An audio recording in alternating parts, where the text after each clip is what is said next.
This is Finlay Sturgis for Seconds Out. Delighted to be joined with Sam Jones after a brilliant night in Sheffield. Sam, how would you sum that night up?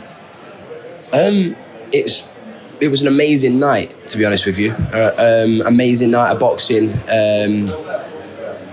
British boxing, amazing. The fans were great, singing, and it was packed in there. And you don't see it too often anymore. So it was a really good night. Obviously, it was unfortunate with the result with Dave at the end. He was honest in his post-fight. He said he wasn't good enough. It happens. But look, to draw a crowd like that is still a great achievement from Dave. We'll start with a couple of good fights. Hamza Uddin, specifically, style, got the finish. How happy are you with him? Yeah? Stand there. Okay. I like looking up to this one. It feels unnatural to like think your way. There you go. Perfect. That sounds.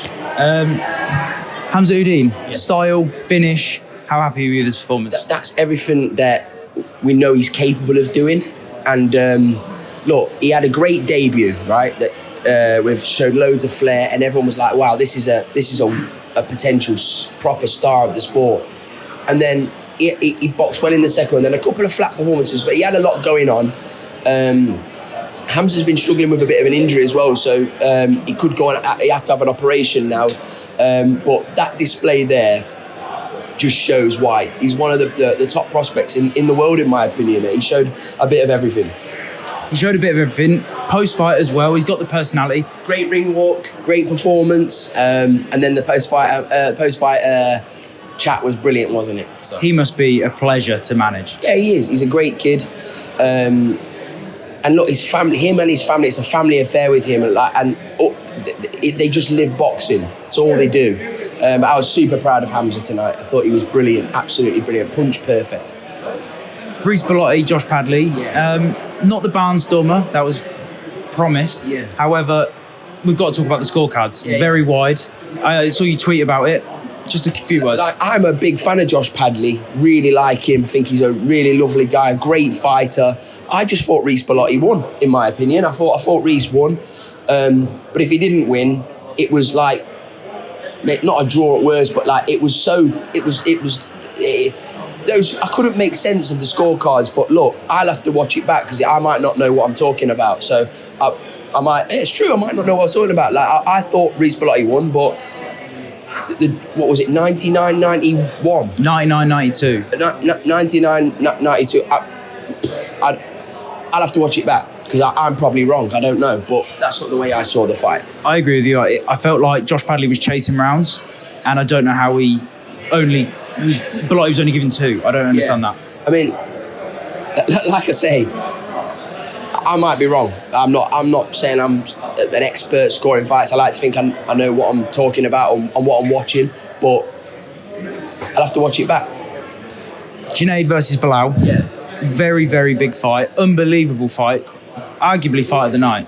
Not arguably fight of the night. It was the fight of the night. It was the pair of them. I mean, look, it doesn't count for much with Junaid because I said to him there and he's like, it doesn't count for anything, but I think it does. The bollocks Junaid showed after he got buzzed so badly, his legs were gone from underneath him, to come back and have that round that he did, everyone that is associated to Junaid should be proud of him because he's only a young man, he's only a young kid. He will come back, and I think he should have maybe 1 or 2, and then he'll have, and then that rematch will always be there if he wants to do that. But I don't think it's nowhere near the end of Junaid Bostan. That is, I think that's. He's got to get better, hasn't he? Like as he said to me there, I want to get better. You will get better. All he's got loads of, he's got more experience under his belt now. But Junaid's a great fighter. He ticks so many boxes in there, and I think his stock's gone up because some people would have just like thought, oh, no more of that. But he dug deep. He dug so deep, and that's a huge box to tick so early on in his career. So as I say, I think everyone associated with Junaid should be proud of him. Eddie Hearn has mentioned a few times that Matchroom won't involve themselves with someone that fails at English title level. Why is Junaid Bostan different? Because you can lose early on. By the way, a lot of people had Junaid winning. So that fight really was better than English title level. Not better than English title level, but I'm saying like that no one would have argued if that was for a British title. Do you know what I mean? So you can lose early on in your career and go on and win major titles. Why can't Junaid be that person? So when Eddie says stuff like that, it's over. I think it's the manner. I think what Eddie's trying to say, like if Junaid would have gone there and been absolutely pulverised and stopped, and it wasn't the case. A lot of people had Junaid winning. It was a very pick 'em fight the way the first one was. A lot of people had Fawaz winning that one. A lot of people had Junaid winning this one. So it happens. It's boxing. Frank Smith said in the press conference he would go back for the rematch. I spoke to Dalton Smith. He said he wouldn't go back to the rematch. That's what you're doing. You're moving on. Yeah. I would. If you're Matchroom, you're thinking of it's a good fight to make again, isn't it? If I was Junaid, I'd have a couple of fights, then I'd revisit it. Even at Bilal's age of 37, do you think there's time for him to have that? You're asking me if I was looking after Junaid. Nothing about Fawaz. Fawaz is going to go and do what he's going to do, and I hope he makes a load of money because he's a lovely guy as well with a great story as well. So good luck to Bilal Fawaz. But I'm talking about if you're in the Junaid Bostan business, I would have a fight or two and then go back again. We'll move on to the main event. Dave Allen, not the Cinderella story for the Cinderella man, unfortunately. What did you make of the main event? He didn't do enough. He just didn't quite do enough in the fight. Makhmudov was bagging, picking up the rounds, but Dave had him going a couple of times, and I was shouting, I was thinking, come on, Dave, you can get him. I thought he was going to stop him. I thought the writing was on the wall. I thought it was going to stop him, but Makhmudov, credit to him, mate, he dug deep himself, and it just wasn't to be for Dave there. Do you think it was too much punishment to where the game plan just then couldn't be implemented in them later rounds? I don't know. I think Dave shipped a bit too much sticking early on in the fight, but I just thought if he just...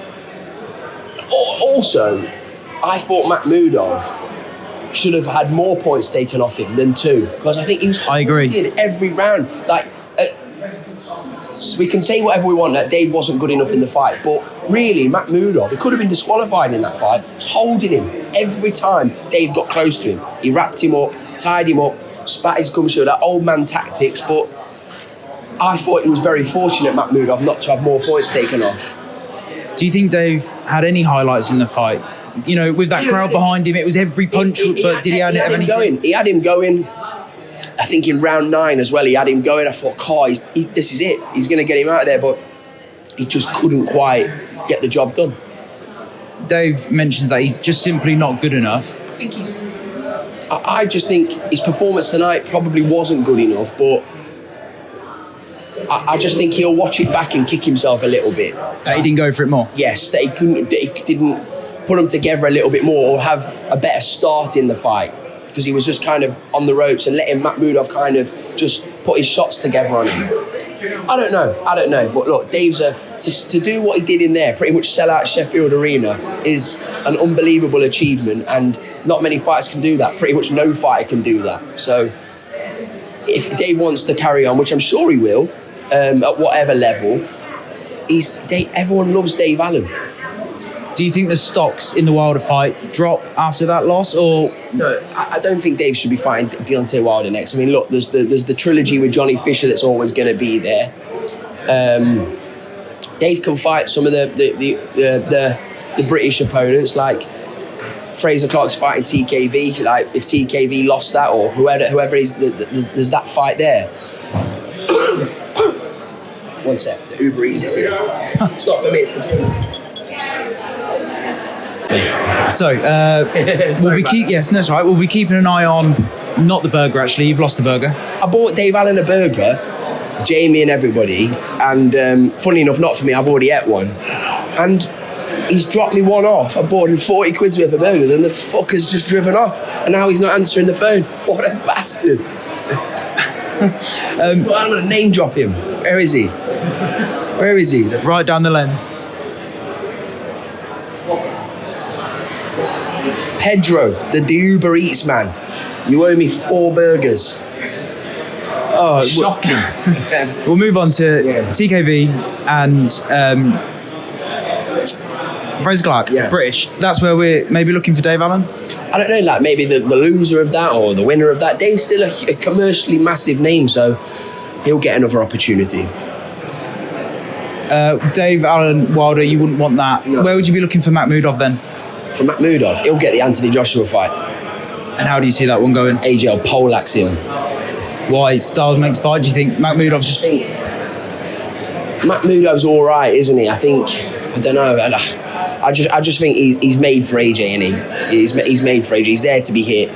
He's too big to get out his own way, isn't he, Makhmudov? He reminds me of that Men in Black zombie. Remember him? That zombie where he just looks like one of those figures where you knock his head off and it kind of grows back, and it's like it's a big scary man. But it's a fair play to him. He took a lot of sticks saying he jacks fights and whatnot, but he dug in there. Makhmudov, he was absolutely bollocks, wasn't he? After even round 6 he was taking big gulps of air. So fair play to him, and if he gets the AJ fight, fair play to him. Daniel Dubois coming back. You're going for them all tonight, you are. I am. Last one. We'll leave it on this one. Your fighter, Daniel Dubois, Frank Sanchez. Yeah. Why did that come about? It's not done. It's just we've accepted the position of and we'll see what happens. Were you thankful that Moses Talma moved out of the way for that fight? No. Thankful. That's up to Moses Talma and whoever's looking after him. Tyson Fury says that Dubois should just wipe the floor with Frank Sanchez. Do you see it as to be that easy? If that fight happens, Daniel will do Frank Sanchez for sure. In a round? No, it'd be in a round, but No, a specific round from you. No, Daniel's got the power to hurt anybody. But Frank Sanchez, big upright heavyweight, I think Daniel will do a right good job on him if that fight is to happen. Sam, thanks for your time. Thank you, mate.